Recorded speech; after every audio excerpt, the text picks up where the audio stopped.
Assalamualaikum warahmatullahi wabarakatuh. Innal hamdalillah nahmaduhu wa nasta'inuhu wa nastaghfiruh wa na'udzu billahi min shururi anfusina wa min sayyiati a'malina. May yahdihillahu fala mudilla lahu wa may yudlil fala hadiya lahu. Asyhadu an la ilaha illallah wahdahu la syarika lahu wa asyhadu anna Muhammadan 'abduhu wa rasuluh.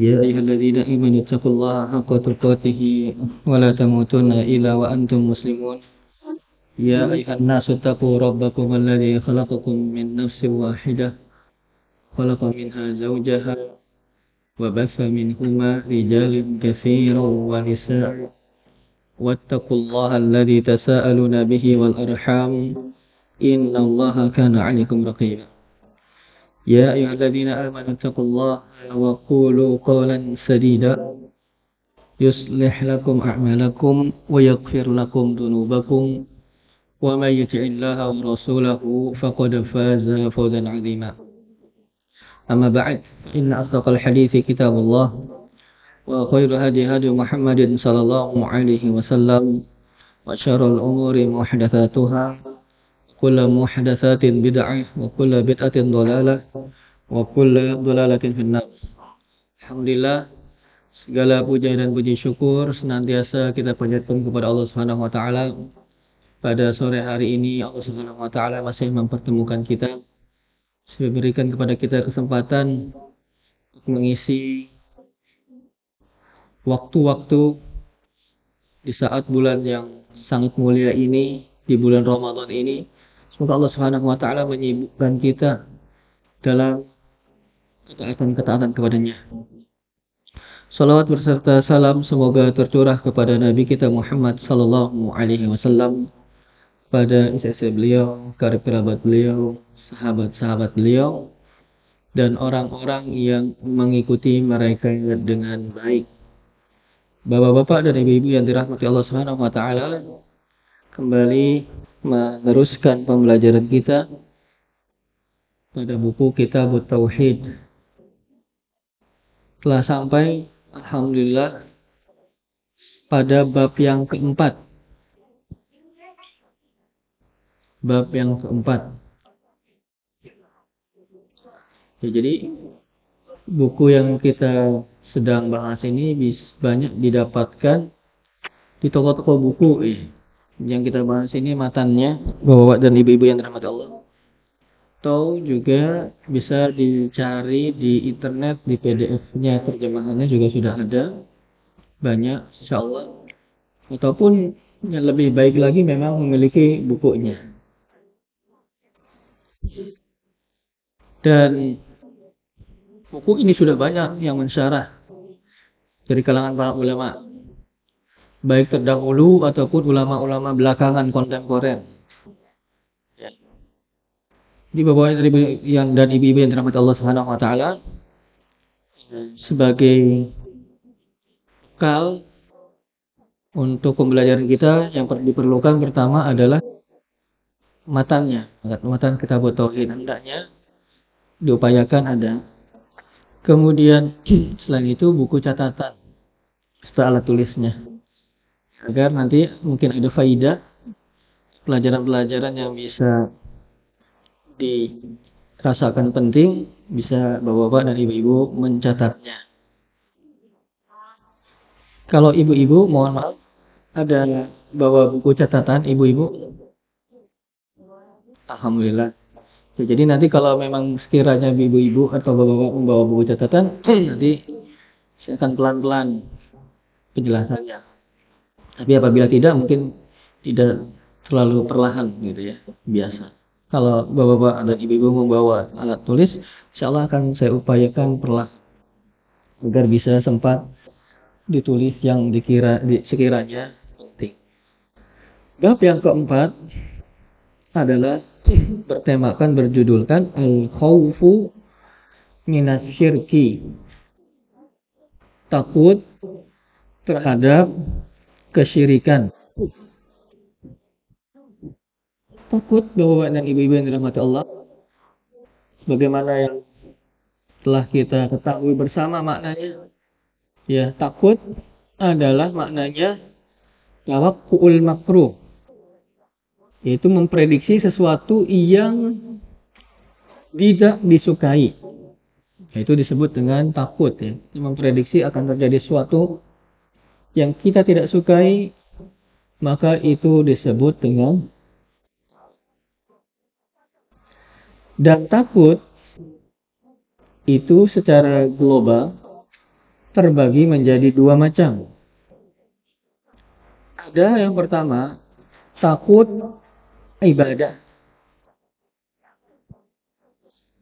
Rasa takut ini adalah berupa ibadah.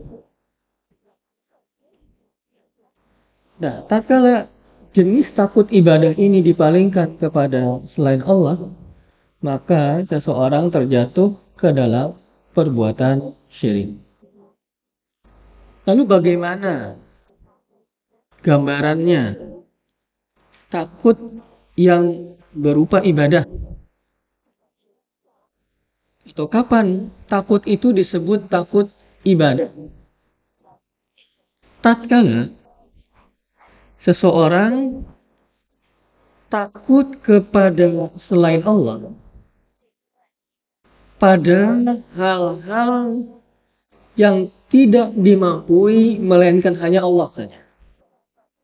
Ya. Jadi bagaimana kita bisa membedakan suatu takut itu takut ibadah? Kapan takut itu berupa takut ibadah? Tatkala seseorang takut kepada selain Allah pada hal-hal yang tidak dimampui melainkan hanya Allah. Contohnya, orang takut tidak mendapatkan rizki. Ya. Rizki itu yang memberikannya siapa hakikatnya, Bapak dan Ibu-ibu? Allah. Ketika seseorang takut kepada selain Allah sampai dia merasa wah saya tidak akan mendapatkan rizki, maka seseorang terjatuh ke dalam perbuatan kesyirikan. Atau seorang takut kepada selain Allah, bahwasanya dialah yang bisa menentukan takdirnya, menetapkan masa depannya. Menetapkan takdir itu perbuatan siapa, jamaah? Allah. Intinya pada intinya adalah kapan takut itu berupa ibadah? Tatkala seseorang takut kepada selain Allah pada hal-hal yang tidak dimampui melainkan hanya Allah. Maka ketika dia takut, takutnya berupa takut ibadah. Ketika dipalingkan takut itu kepada selain Allah, maka terjatuh ke dalam perbuatan kesyirikan. Bisa diikuti? Baik. Yang kedua dari jenis takut adalah takut ibadah. Yang kedua adalah takut manusiawi. Takut tetapi itu manusiawi. Tentu saja bagaimana gambarannya? Ya, selain yang takut ibadah, dia takut tetapi bukan pada hal-hal yang memang kekhususan Allah Subhanahu wa taala. Contoh takut yang manusiawi. Takut kepada hewan buas. Ya. Tidak bisa kita katakan jangan takut sama singa. Nanti terjatuh ke dalam perbuatan syirik. Tidak. Karena takut jenis itu bukan takut ibadah. Bisa diikuti, Bu? Baik. Itu al-khawf ya. Al-khawfu judulnya tadi al-khawfu minasyirk. Tadi kita telah bahas sedikit tentang makna khawf. Sekarang kita akan bahas tentang asyirk. Syirik bahwa dirahmati Allah Subhanahu wa taala maknanya secara bahasa adalah memiliki beberapa makna. Di antaranya makna syirik itu ada al-muqaranah, menyandingkan, menyamakan. Kemudian makna syirik lain secara bahasa adalah khilaful infirad, lawan dari sendiri. Ya, lawan dari sendiri. Yang ketiga makna dari syirik secara bahasa adalah al-musyarakah, andil, memiliki andil. Itu makna dari syirik secara apa? Bahasa. Setidaknya jamaah yang dirahmati Allah, berarti makna syirik secara bahasa paling tidak mencakup berapa makna? 3 makna. Yang pertama, apa ibu-ibu? Gimana? Menyandingkan, penyandingan, penyamaan.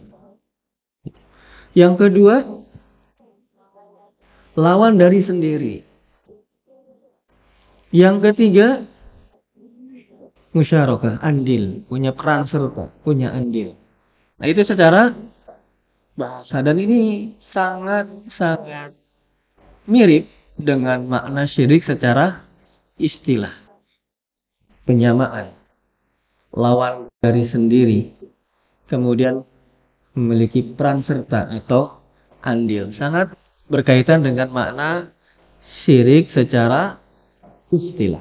Nah, sekarang kita bahas makna syirik secara istilah. Adalah secara istilah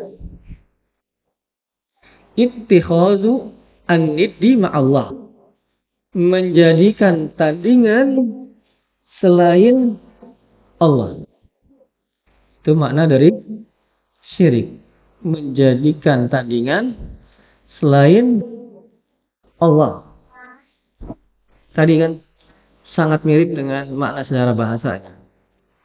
Penyamaan, penyandingan. Lawan dari sendiri. Ya, karena ada tandingan. Tidak sendirian lagi. Kemudian andil, punya peran serta. Ya. Maka yang dimaksud dengan syirik secara istilah adalah apa? Menjadikan tandingan selain Allah. Makanya dalam surat Al-Baqarah ayat 22 Allah Subhanahu wa taala berfirman, "Fala taj'alu lillahi andadaw wa antum ta'lamun." Maka janganlah kalian menjadikan bagi Allah tandingan-tandingan, sedangkan kalian mengetahuinya. Tadi surat apa? Al-Baqarah ayat 22. Ada lagi yang lain. Jadi ada banyak definisi dari syirik secara istilah. Tapi semuanya intinya adalah sama. Dia mengatakan syirik secara istilah adalah taswiyatul khaliq bil makhluk fi khasaisillah. Menyamakan sang pencipta yaitu Allah dengan makhluk pada hal-hal yang khusus bagi Allah. Itu diantara definisi atau makna syirik secara istilah yang lain. Yaitu apa?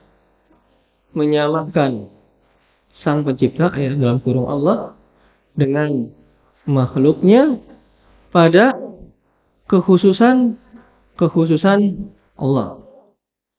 Apa sih yang dimaksud dengan kekhususan Allah?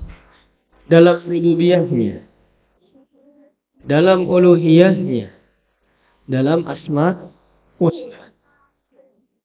Jadi apa yang dimaksud kekhususan Allah? Adalah rububiyah Allah, uluhiyahnya Allah, dan asma.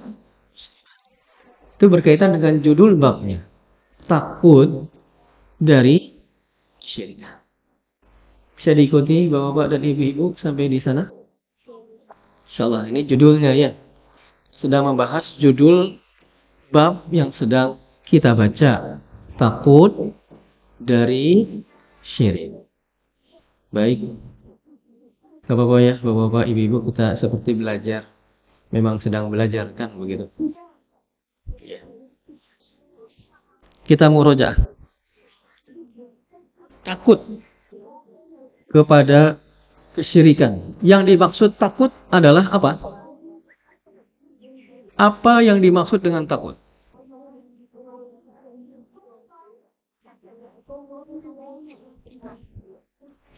Tadi takut apa? Tahu ya, tapi sulit membahas. Ya. Memprediksi sesuatu yang tidak kita sukai. Itu adalah takut. Tawakku'ul makruh. Memprediksi, memiliki dugaan kuat ada sesuatu yang kita tidak suka. Baik. Takut dibagi berapa, bapak-bapak dan ibu-ibu? 2. Yang pertama, takut ibadah. Yang kedua, takut manusiawi. Kapan takut dikategorikan ibadah? Ya, biar nanti kita sudah banyak apa namanya, belum kita ambil yang kapan suatu takut disebut takut ibadah.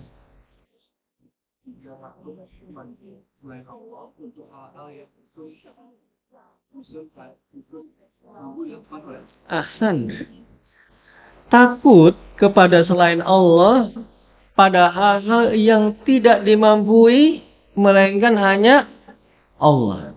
Menghidupkan, mematikan, memberi rizki, mengatur segala urusan, dan sebagainya. Ketika seorang takut kepada selain Allah pada hal-hal yang hanya Allah saja yang mampu, maka takut itu disebut takut ibadah. Yang kedua, takut apa? Manusia. Baik, sekarang syirik. Syirik secara bahasa maknanya apa? Penyamaan. Satu, lawan dari satu sendiri. Kemudian memiliki peran atau andil. Secara istilah yang dimaksud dengan syirik adalah menjadikan tandingan selain Allah. Hal ini dilarang, ya, oleh Allah Subhanahu wa taala dalam surat apa? Al-Baqarah ayat berapa? 22. Bagaimana bunyinya? Fala taj'alu lillahi andadaw wa antum ta'lamun. Artinya, janganlah kalian menjadikan bagi Allah tandingan sedangkan kalian mengetahui. Kemudian bapak-bapak dan ibu-ibu yang dirahmati Allah Subhanahu wa taala.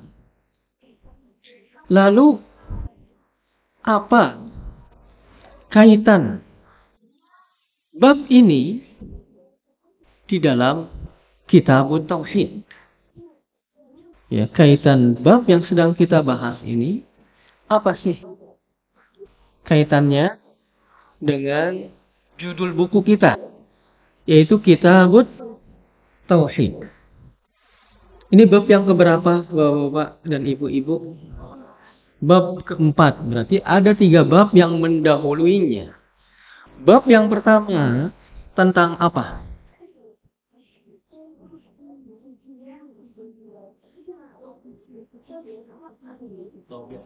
Tentang kewajiban bertauhid atau realisasian tauhid.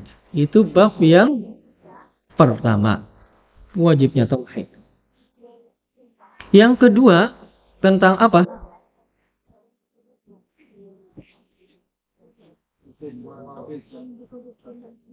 Keistimewaan tauhid dan dosa-dosa, dan salah satu keistimewaan tauhid adalah mengampuni dosa-dosa. Yang ketiga apa? Hmm? Apa? Barang siapa yang mengamalkan tauhid, merealisasikan tauhid, masuk ke dalam surga tanpa hisab dan azab. Bab yang selanjutnya adalah bab yang sedang kita bahas. Kaitannya, bapak-bapak dan ibu-ibu yang dirahmati Allah, bahwasannya orang yang telah mengamalkan tauhid, ya, yang merasa, terutama yang merasa mengamalkan tauhid, itu bisa jadi dia belum sepenuhnya mengamalkan tauhid. Kemudian oleh karenanya, karena kalau dia merasanya mungkin telah mengamalkan tauhid, padahal sejatinya belum sempurna pengetahuan dan amalnya tentang tauhid, akan menjadi sempurna. Ya, pengetahuan dia tentang tauhid dan amalan dia tentang tauhid tatkala mengetahui lawan dari tauhid. Ya, yaitu apa? Tidak utuh pemahaman seseorang tentang tauhid sampai dia juga memahami dan menguasai lawan dari tauhidnya, yaitu kesyirikan. Baru utuh pemahaman tentang tauhid.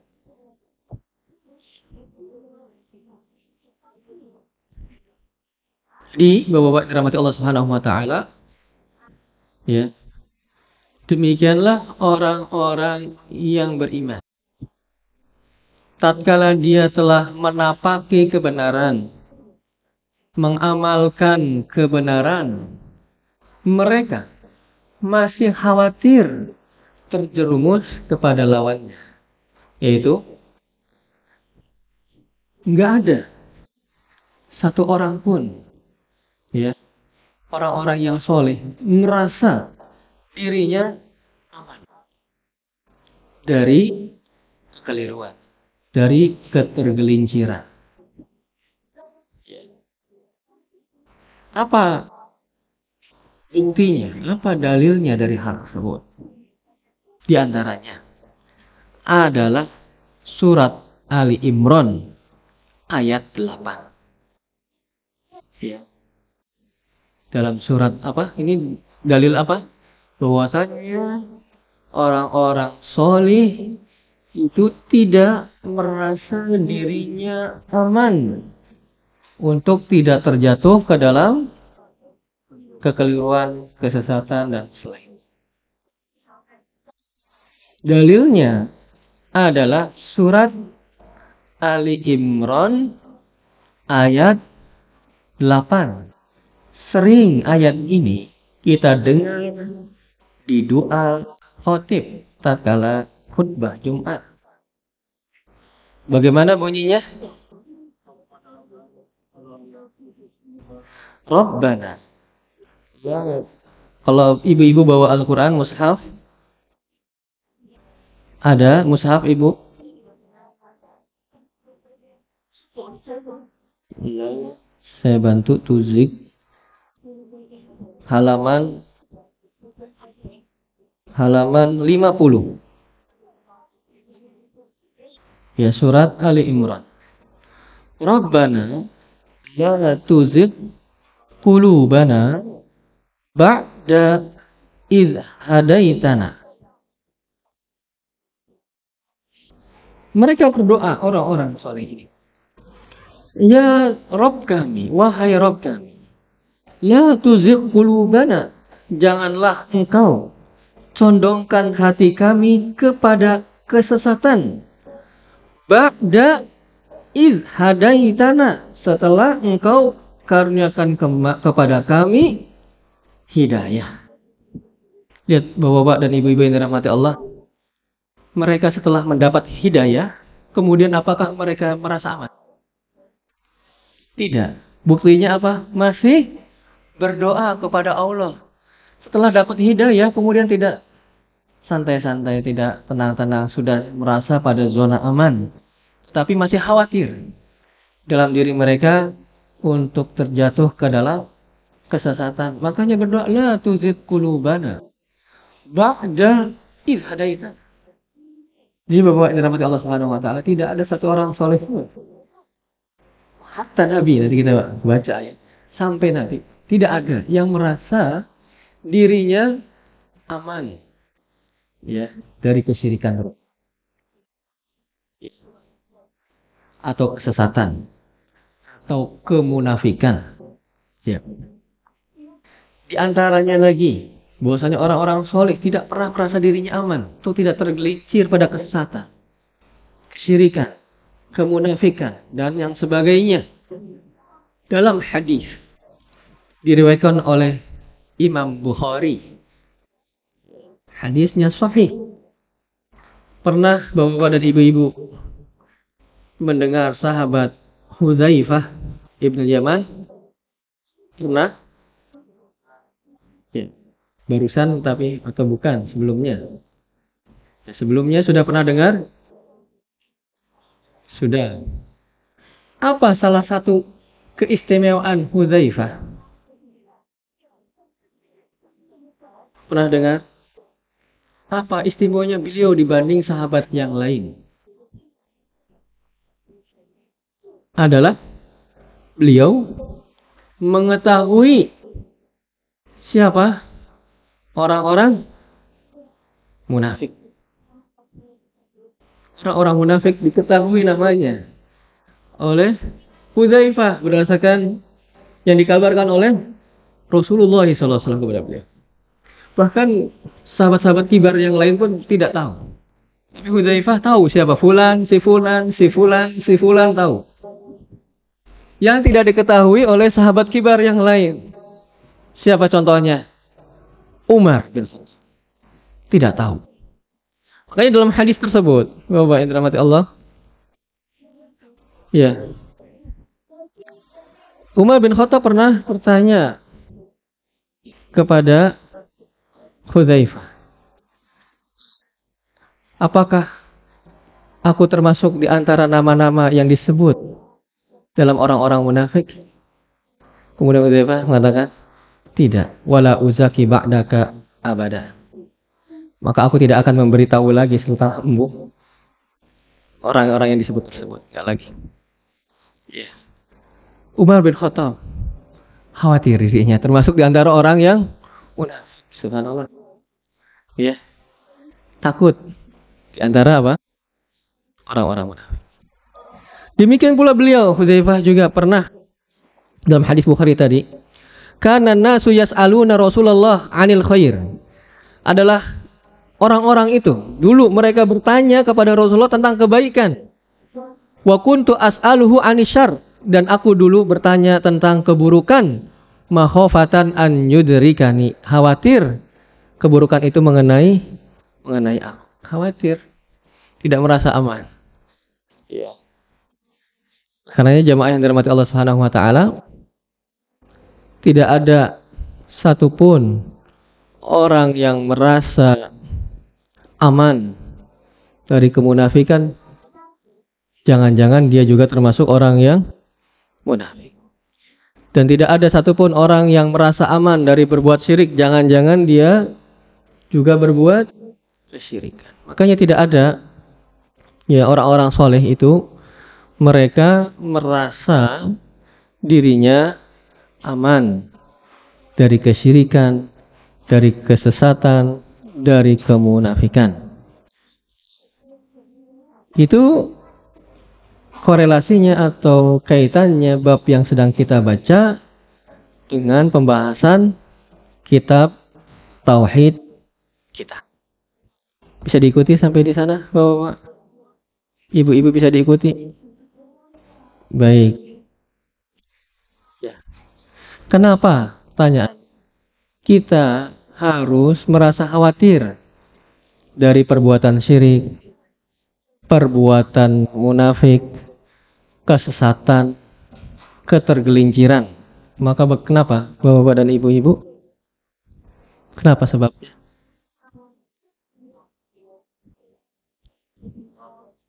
Karena orang-orang solih tidak ada yang merasa dirinya aman. Dalilnya surat tadi Ali Imran. Dalilnya Sahih Bukhari tentang Hudzaifah bertanya tentang kejelekan. Orang-orang bertanya tentang kebaikan. Beliau tanyanya tentang kejelekan. Takut untuk terjerumus ke dalam kejelekan tersebut. Nggak ada yang merasa.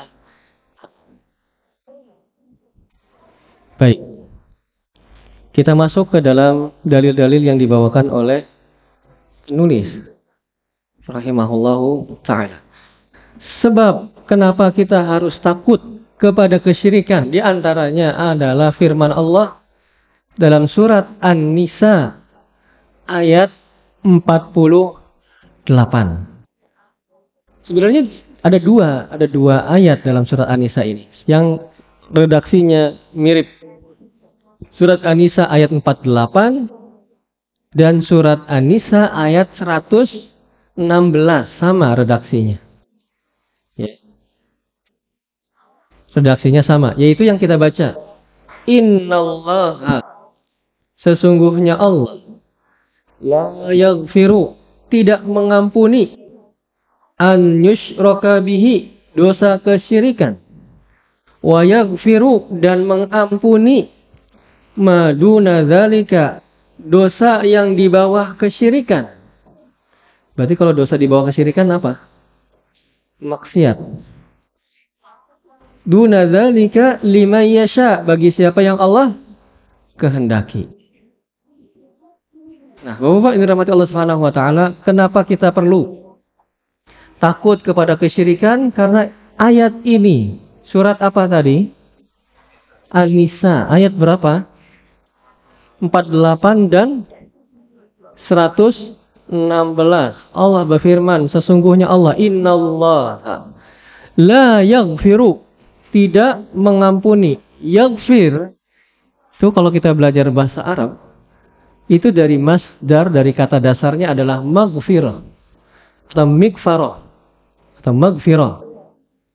Ya, maghfirah itu artinya adalah menutup dari sesuatu yang dikhawatirkan. Itu namanya apa? Maghfirah. Menutup sesuatu dari sesuatu yang dikhawatirkan, ditakutkan. Iya. Jadi ghafaro kan la yaghfiru itu fa dan ro. Secara bahasa itu maknanya adalah sataro, adalah menutup. Oleh karenanya topi baja, ya, bahasa Arabnya adalah mikfar. Topi yang dipakai kalau berperang itu disebut mikfar karena diambil dari ini. Maghfirah artinya menutup dari sesuatu yang ditakuti. Kepala topeng atau helm baja itu disebut mikfar karena menutup dari serangan-serangan musuh yang ditakutkan. Ya, jadi ditutup dari sesuatu yang ditakutkan. Karena Bapak-bapak yang dirahmati Allah Subhanahu wa taala, ini kan mengampuni. Kalau mengampuni itu dari apa sih? Diampuni dari kesalahan, dari dosa. Kita mohon kepada Allah, misalnya kita memohon astagfirullah, gitu ya, kita mengucapkan astagfirullah. Kita memohon kepada Allah untuk menutup, ya, dampak dari dosa-dosa yang kita lakukan, baik di dunia dan juga di akhirat. Itu makanya kita istighfar kepada Allah. Itu menutup dampak yang kita khawatirkan, yang kita takutkan dari dosa yang kita lakukan. Imma dosa tersebut yang kita takutkan akan dihukum oleh Allah di dunia ataupun di akhirat kelak. Ya. Karena dosa itu, bahwa ini rahmati Allah, punya dampak, punya pengaruh. Jangan kita mengira kalau kita berbuat maksiat itu aman-aman saja. Tidak aman. baik di dunia ataupun di akhirat, terutama bagi orang-orang yang beriman. Itu punya dampak. Di antara dampaknya adalah terhalang dari rezeki. Rezeki kita itu sempit. Kalau kita merasakan kok susah ya sekarang rezekinya, kita introspeksi, jangan-jangan kita melakukan banyak dosa. Punya dampak. Dalam hadis, sebuah hadis diriwayatkan oleh Imam Ahmad. Ya, Rasulullah SAW bersabda, "Innal 'abda, sungguhnya seorang hamba la yuhramu rizqa." Dia itu sungguh diharamkan rizki bidzambi, disebabkan dosa yusibuhu yang dia lakukan. Jadi rizki, susahnya, seretnya, kurangnya rizki itu bisa dari dampaknya dari apa? Dosa yang dilakukan oleh dirinya.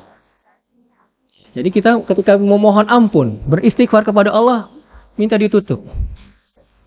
Efek atau dampak atau pengaruh dari dosa-dosa tersebut, baik di dunia dan di akhirat. Kemudian apalagi dampak dari dosa dan maksiat bagi seorang muslim yang lain?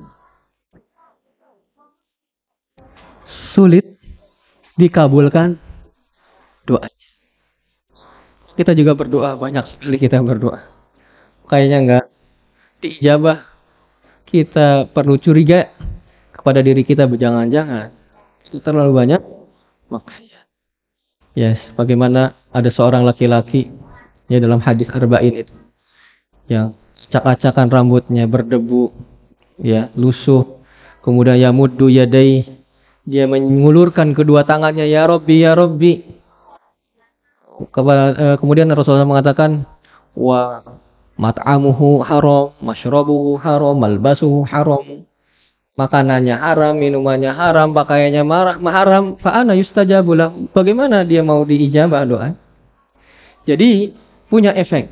Nah, ghafar atau maghfirah, kita memohon kepada Allah agar menutup dampak-dampak dari dosa yang kita lakukan, baik di dunia dan pula di akhirat. Ya. Innallaha la yaghfiru. Allah tidak mengampuni kesyirikan. Nah, ini Bapak-bapak, apa namanya, yang menjadi stressing point dengan atau yang menjadi kaitan lafaz dalam ayat ini, redaksi dalam ayat ini, kata-kata dalam ayat ini yang menjadi kaitan dengan bab takut kepada syirik. Kenapa? Karena syirik adalah dosa yang tidak diampuni oleh Allah apabila seorang meninggal dan belum bertobat maksudnya. Nah, sekarang jamaah yang dirahmati Allah, kalau ada seseorang berbuat syirik, meninggal dunia, belum bertobat dari syiriknya, maka dosa syiriknya diampuni tidak? Tidak. Kalau ada seseorang berbuat maksiat, bukan syirik, di bawah syirik, belum bertaubat, dia diampuni tidak dosa maksiatnya? Bisa diampuni, bisa tidak. Mana dalilnya itu? Wa yaghfiru ma duna dzalika. Yang di bawah itu limai yasha. 50-50. Tapi apakah kita bermudah-mudahan berbuat maksiat? Tidak. Kalau diampuni, kalau tidak. Kemudian juga dosa punya dampak tadi kita katakan terhadap kehidupan seorang muslim di dunia, apalagi di akhir. Jadi bukan berarti dalil ini menjadi dalil untuk bermudah-mudahan untuk melakukan kemaksiatan. Kemudian pertanyaannya, syirik itu ada berapa jenis? 2. Baik. Syirik apa? Syirik asghar, satu lagi syirik akbar. Syirik akbar itu mengeluarkan seorang dari agama, pelakunya dari agama ini. Kalau syirik asghar mengeluarkan tidak? Tidak mengeluarkan. Syirik akbar pelakunya kekal di neraka. Ya. Kekal dia di neraka. Syirik asghar tidak. Ya, masih ada beberapa perbedaan yang lain. Pertanyaan. Syirik apa yang diampuni oleh Allah dalam ayat ini? Syirik yang mana? Syirik asghar saja? Yang tidak diampuni syirik asghar? Yang pertanyaannya, syirik yang manakah yang tidak diampuni yang dimaksud dalam ayat ini? Syirik akbar. Apa syirik asghar? Kalau ibu-ibu syirik apa? Bukan syirik tanda tak mampu, ya. Itu bukan. Ya, ada dua. Di sini syirik akbar ataupun syirik asghar. Yang mana?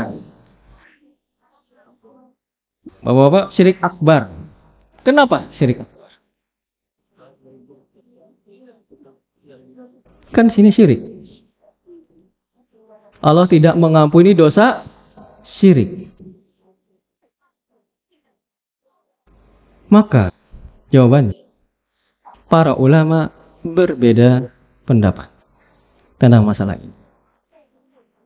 Yang pertama, yang dimaksud syirik yang tidak diampuni dalam ayat ini adalah semua jenis syirik, akbar dan asghar.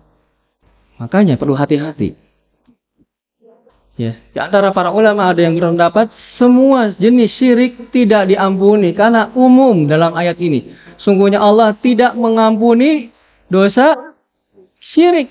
Syirik apa? Umum. Kalau kita belajar bahasa Arab lebih tahu lagi. Itu ada an. Innallaha la yaghfiru an yushraka. Ya, kalau Bapak pernah belajar bahasa Arab, an plus fiil itu disebut dengan masdar muawwal. Masdar muawwal adalah fiil kata kerja kemudian dirubah menjadi kata dasar. Ya, jadi kalau kita rubah, ya kalau ayat nggak boleh dirubah ya. Seandainya dalam tinjauan bahasa kita rubah, innallaha la yaghfiru isyrakan bihi. Isyrakan, ada tanwinnya tidak? Isyrakan. Ada tanwinnya. Yang ada tanwinnya kita ingat dulu disebut dengan nakirah. Seingat nakirah itu umum. Contohnya masjidun. Sebuah masjid. Masjid mana? Pokoknya sebuah masjid. Yang mana saja. Pokoknya masjid. Itu umum. Nah di sini la yaghfiru isyrakan. Nakirah. Pada konteks kalimat nafi. Negatif. Negatif itu tidak atau bukan. Sesungguhnya Allah tidak. Negatif bukan? Negatif. Ada nakirah. Di konteks kalimat negatif maka berfungsi umum. Masih ingat kaidahnya Bapak? Yang pada kita bahas. Kalau Bapak masih ingat di bab kedua. Dalilnya apa? Dalil nakirah. Di konteks kalimat apa? Larangan atau negatif berfungsi umum adalah dalam bab yang kedua, yang pertama kali. Ya. Apa bunyinya? Kalau Bapak lihat di bab yang kedua. Bab yang kedua ayat yang pertamanya apa? Dalam buku.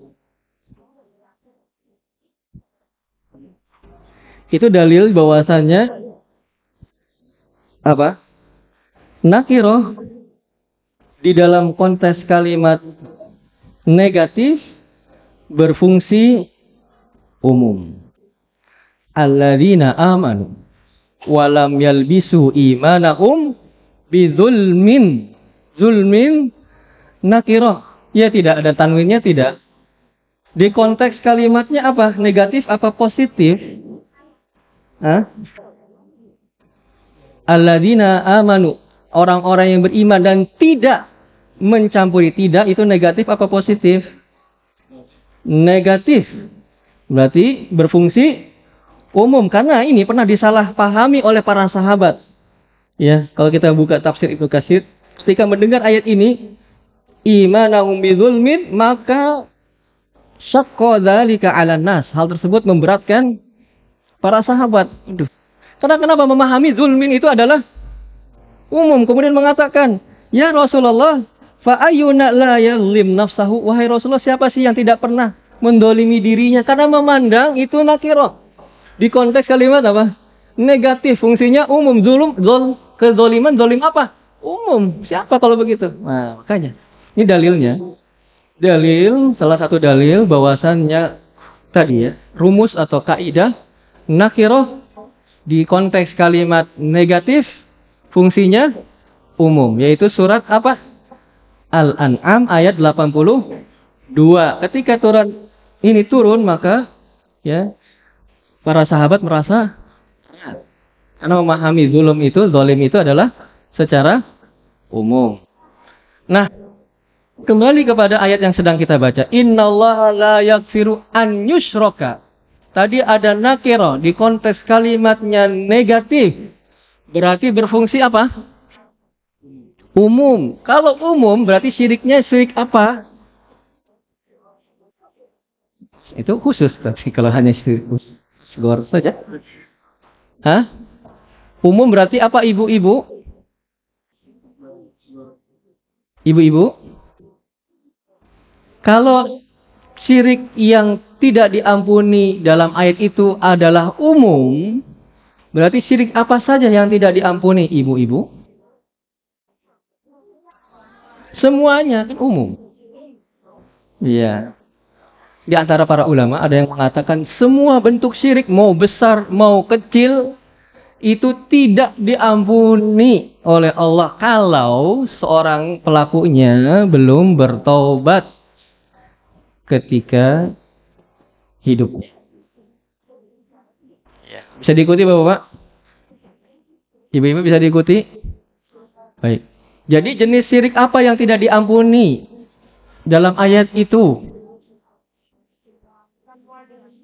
Para ulama berbeda pendapat. Pendapat yang pertama, semua jenis syirik. Alasannya karena umum ya. Allah tidak mengampuni dosa syirik, itu umum. Berarti kalau syirik ada syirik akbar dan juga syirik asghar. Itu pendapat yang keberapa? Yang pertama. Pendapat yang kedua. Ya. Bahwasannya yang tidak diampuni dalam ayat tersebut adalah tadi yang sebagaimana ada yang disampaikan oleh salah seorang bapak kita. Hanya syirik akbar saja. Berarti kalau gitu syirik asghar kalau pelakunya meninggal belum bertaubat diampuni tidak? Bisa iya, bisa tidak. Itu termasuk di bawah dosa syirik akbar maksudnya.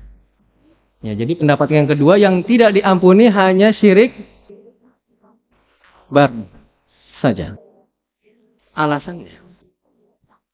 Alasannya pertama, karena ijma ulama bahwasanya sesuatu yang diharamkan dari surga dan dimasukkan kekal dalam neraka itu hanyalah syirik akbar saja. Ada ijma para ulama. Ijmanya adalah seseorang yang diharamkan dari surga dan dikekalkan di dalam neraka itu adalah pelaku syirik apa? Akbar. Loh, apa hubungannya dengan kita? Kita kan nggak membahas itu. Lafadznya, katanya, redaksinya. Ya. Redaksi yang menunjukkan tentang kata-kata yusyrik begitu. Itu kan innallaha la yaghfiru an yushraka atau yusyriku atau yusroku begitu ya. Lafaz-lafaz itu dalam Al-Qur'an itu menunjukkan pelaku syirik akbar. Kalau ada lafaz-lafaz yusyriku, yusroku di dalam Al-Qur'an, itu yang dimaksud Syiriknya adalah syirik akbar. Buktinya surat Al-Maidah ayat 72. Surat apa? Al-Maidah ayat 72. Coba kita cari di Al-Qur'an, saya bantu halamannya.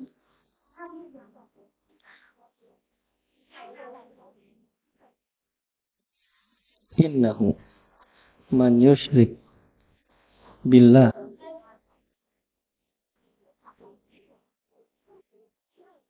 Ini hujan, Bapak-bapak?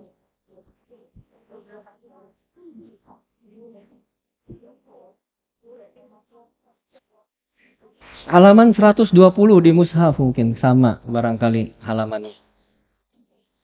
Ayat 72. Jadi lafaz-lafaz digunakan yusyriku, yusyroku itu umumnya, ghalibnya dalam Al-Quran menunjukkan syiriknya syirik akbar. Buktinya ini surat Al-Maidah ayat 72. Di akhir ayatnya, enggak dari awal ya. Sampai sudah dapat Bapak-bapak, Ibu-ibu ayatnya. Innahu, ini di tengah, bukan dari awal. Man yusyrik billah. Sungguhnya apa? Barang siapa yang berbuat syirik kepada Allah, faqad harramallahu alaihil jannah. Sungguh Allah haramkan baginya surga. Wa ma'wahun nar, dan tempat kembalinya adalah neraka. Lihat man yusyrik di sini. Di sini syiriknya syirik apa? Hah? Dia berbuat syirik apa? Kalau mau tahu mundur dari awal surat. Ini syiriknya syirik apa? Laqad kafarul ladzina qalu innallaha huwal masihu ibnu Maryam. Telah kafir orang yang mengatakan sungguhnya Allah adalah Al-Masih ibnu Maryam. Wa qala al-Masihu ya bani Israil. Berkata Al-Masih, wahai bani Israil, ubudullaha rabbi wa rabbukum. Kira-kira ini syiriknya syirik apa? Syiriknya syirik akbar. Maka lafaz yusyrik, yusyrok itu umumnya dalam Al-Quran menunjukkan syiriknya syirik akbar. Maka dibawa kepada keumumannya. Itu sebab yang pertama ya. Sebab yang kedua tadi ijma ulama bahwasanya diharamkannya surga bagi seseorang karena melakukan apa? Syirik akbar. Bisa diikuti Bapak? Berarti mereka berpendapat bahwasanya syirik yang tidak diampuni adalah syirik apa? Syirik apa? Akbar saja. Syirik asgor diampuni tidak? Bisa diampuni, bisa tidak, termasuk yang maduna dzalika lima yasha. Sebabnya pertama, lafaz-lafaz kita ulang ya. Kenapa itu hanya syirik akbar? Karena lafaz-lafaz yusyrik, yusyrok di Al-Quran itu umumnya pada syirik akbar. Kedua, ijma diharamkannya apa? Surga dan dikekalkannya neraka itu hanya pada pelaku syirik akbar. Innahu man yusyrik. Kalau kita lihat innahu man yusyrik itu syarat tuh. Fi'il di konteks syarat itu juga yufidul umum. Tapi ini bukan umum sebagaimana yang dipahami, tapi umum maksus bahasa usul fikihnya. Atau umum yuradu bihil khusus. Atau am maksus. Jadi kesimpulan sebelum kita ngebul, ini Bapak-bapak, Ibu-ibu. Jadi dalam ayat innallaha la yaghfiru an yushraka bihi. Sungguhnya Allah tidak mengampuni dosa syirik. Pertanyaannya, syirik apakah yang tidak diampuni dalam ayat tersebut? Berbeda pendapat. Bagus, jangan disebut itu karena ada pendapat yang lain. Yang pertama, umum semua jenis syirik. Berarti syirik apa saja? Syirik akbar dan syirik asghar. Alasannya, Karena umum, Allah tidak mengampuni dosa syirik umum. Syirik tuh ya umum, syirik apa saja kalau begitu. Kemudian dalam tinjauan bahasa tadi Arab, jadi itu masdar. Ya, masdar dalam nakiroh konteksnya negatif umum. Pendapat yang kedua apa?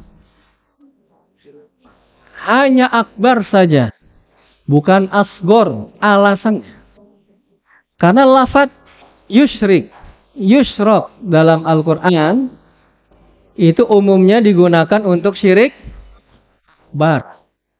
Kedua, ijma para ulama diharamkannya seseorang dari surga atau dikekalkannya dalam neraka itu hanya pelaku syirik akbar.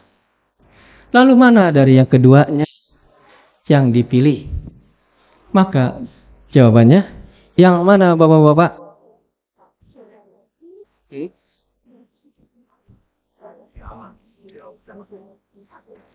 Ya, kalau bentuk kehati-hatiannya yang mana? Yang pendapat mana?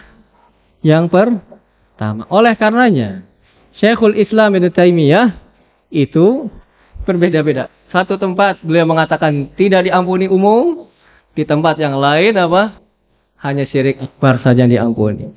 Tetapi Bapak-bapak yang dirahmati Allah, sebagai bentuk kehati-hatian kita, ya, dari syirik tersebut, maka kita berhati-hati pula dari syirik asghar. Karena ada ulama yang berpendapat bahwasannya syirik asghar juga tidak diampuni. Jadi jangan melihat syirik kecil, jangan begitu melihatnya. Tapi melihat bagaimana kecil-kecil juga syirik, gitu. Dosa yang sangat besar sekali. Jangan syirik kecil, meremeh. Kita lihatnya syirik kecil juga syirik. Allahu a'lam bishawab. Mungkin sampai di sini dulu Bapak-bapak yang bisa kami sampaikan. Insyaallah kalau ada pertemuan kembali kita lanjutkan. Allahu a'lam bishawab. Ada yang ingin disampaikan? Ya.